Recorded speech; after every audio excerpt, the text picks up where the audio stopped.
Sunday, July 26, 2015. This is Mercedes Diesel Guy, and this is my 1983 Mercedes 240 diesel. I'm picking up where I left off yesterday, and I'm going to finish replacing the brake lines on the car today. You can see I got these in here yesterday. This is the new line going to the rear of the car. This is the new one going to the left front caliper. The line at the rear splits off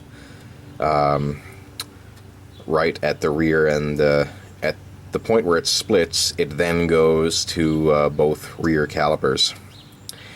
The T at which this line splits off, that actually is stripped out, and I have to put a new one in. I should have that in a couple of days. The only brake line I have left is the one going from the master cylinder out to the passenger side front wheel. So I'm going to be doing that today. That one attaches on the other side of the master cylinder here and kind of snakes along the firewall. So what I'm going to do right now is, take the battery out, remove that line, and replace it. I got to replace this last section of brake line, so I'm going to go ahead and do that, and I'll update you as the day goes and or at the end of the day. Okay, well, I'm at my stopping point for the day. You can see I have the new front passenger side brake line installed. There's the steel line there, there's the new rubber line, and let me show you how I have it routed through the engine compartment. Now here's the line right here, and I actually did my best to mimic the bends in the factory line. Now, I got the old line out today. It didn't look too bad, but like I said, I wanted all new lines in the car. And I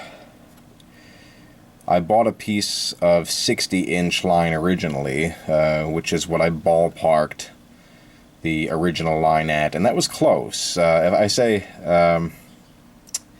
I'd actually have to say that the original piece was probably closer to maybe 55 inches. It wasn't a standard length, but in order to route it around everything correctly, what I ended up doing was I took the 60-inch line back to the store and exchanged it for two pieces of 30-inch. It more or less routes the same general way as the factory line, and that should be good to go now. So let me show you what else I did today. So you can see the new lines here, and you can also see that I have removed the master cylinder, and I did that for two reasons. One, I am going to be installing a new one. I did notice over the past few months that the original one was leaking, and I think it was just leaking from the grommets securing the reservoir to the master cylinder, but I couldn't 100% be sure. So obviously I'm going to save the old one for a spare, but I'm going to be installing a brand new one. And I figured while I had the master cylinder out, I would repaint the brake booster. I just basically gave it a rough mask off and shot it with some standard satin black, so it looks more or less like it did originally. A lot of the paint was worn off it, and this cleans it up rather nicely. So once that paint is dry, I can install the new master cylinder. The last thing I did today was finish up work on the drive shaft. You can see it is reassembled now, and I have installed the new center bearing and carrier and the new rubber boot, and with my paint marks I was able to put the drive shaft back exactly the way it was beforehand. So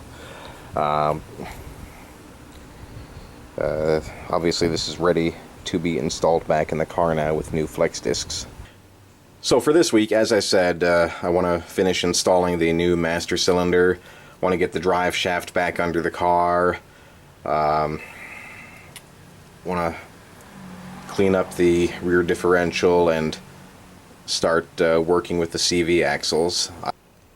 I don't think I'm going to get it all done this week, but we'll see what happens. So I'm going to keep working, Probably won't be updating you every day, but you know, I'll try to shoot some periodic updates.